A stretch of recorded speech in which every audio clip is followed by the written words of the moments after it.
Hey, Brendan Lutz with TransWorld Motocross. Honda invited us out today for the 2015 CRF450 intro. We're out at a beautiful Zaka station. It's perfectly prepped today. So let's check out what's new on the bike.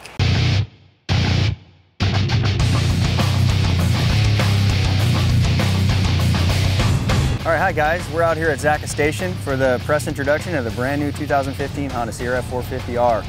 Let me talk to you a little bit about the changes that we made to this model for this year.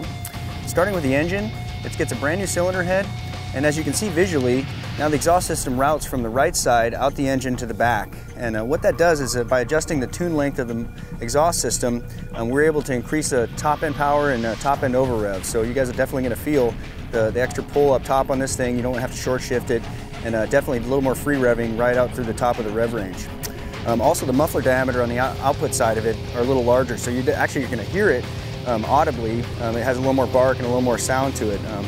Just give it that extra bit of free flowing out the exhaust system. We also did a flywheel update. It's a little bit heavier, help prevent flame out on quarter entry and give it a little more tractable power feel. And the piston and transmission also got a new heat treatment just to give them a little more strength. Next up is the engine mode select button. It's similar to, it's the same as what we have on the CRF450R. It allows the rider to choose between three pre-programmed maps, map 1 being your standard map, and it lets you know by blinking. And with a 1 to 2 second push on the button, you'll see 2 blinks, which means you're in the soft mode. And if you press and hold it again for 1 to 2 seconds, you'll see 3 blinks, which means you're in the aggressive mode. And the neat part about this feature is that there's no couplers required or no computers to go ahead and change through the maps.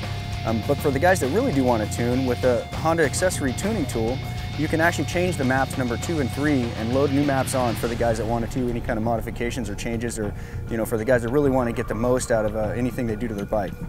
Now, for you TransWorld readers, you'll recognize some of these suspension components from the factory Japanese race bikes. The new Kayaba PSF air fork gets a high and low speed compression and rebound adjustment. And the shock body now has the rebound adjuster located from the bottom to the top. Okay, so next up we get the brand new larger brake rotor. It went from 240 millimeters to 260 millimeters, so it's 20 millimeters larger. A big improvement in braking performance. You definitely feel it when you squeeze the lever and you're coming into a corner. This thing really likes to slow down fast with that new rotor.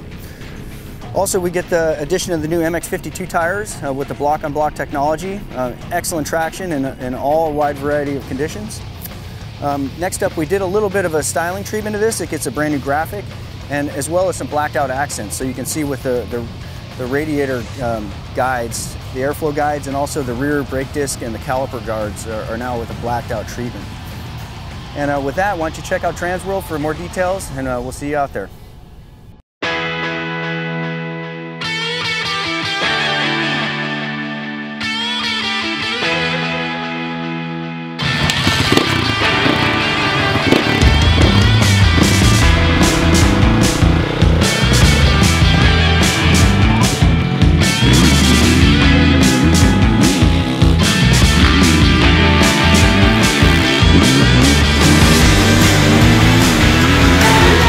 So you already heard from Jeff about all the changes. It's pretty exciting. Out on the track today, the engine is, man, I don't want to say a night and day difference from last year, but it's a lot better. It's not quite as electric. It hits harder, pulls further. It's just a lot of fun to ride. Honda also, for 2015, introduced the ignition mapping switch, so there's 3 different settings. I tried out all 3 of them. There's standard, the slow, and the fast setting, and all 3 of them do things really, really well. As I got tired towards the end of the day, I really liked the number 2 setting, the slower setting. Initially, I was really happy with the harder hitting setting, number 3, because out here the track's a little loamy. It hooks up really well with that setting, and just it pulls really hard with that. One little complaint that I do have about the engine is the clutch. I kind of noticed it was fading a little bit. I was using it a lot in the corners, so that could have been it, but I've never really had any issues with the clutches on these bikes.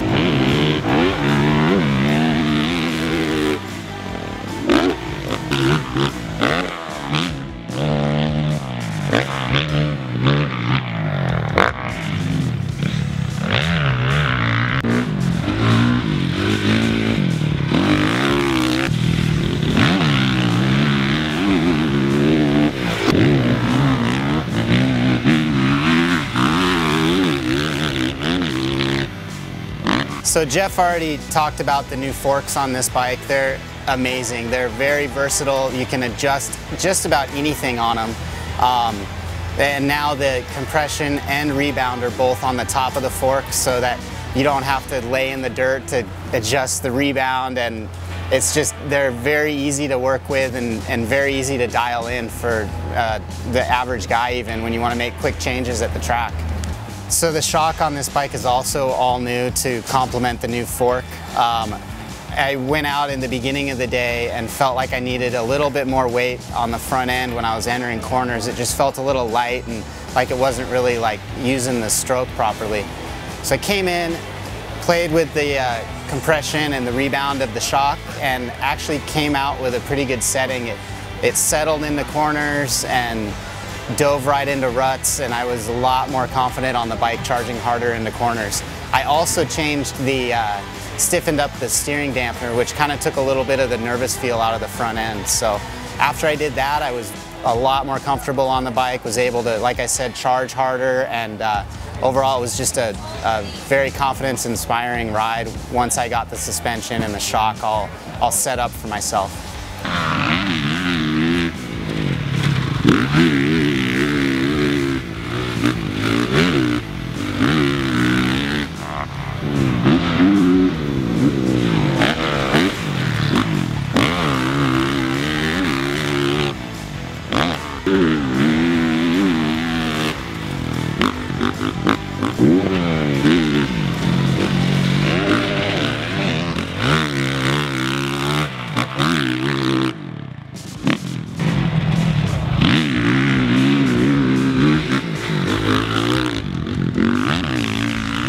So there you guys have it. Overall, my first impression of this bike is it's a good one. The changes that Honda made were solid and very focused, and it made big differences with the engine and the suspension and the overall feel of the bike as a whole. So we've got a lot more testing to do on it. We're going to take it to a lot more tracks, but check out an upcoming issue of TransWorld Motocross for a more in-depth review.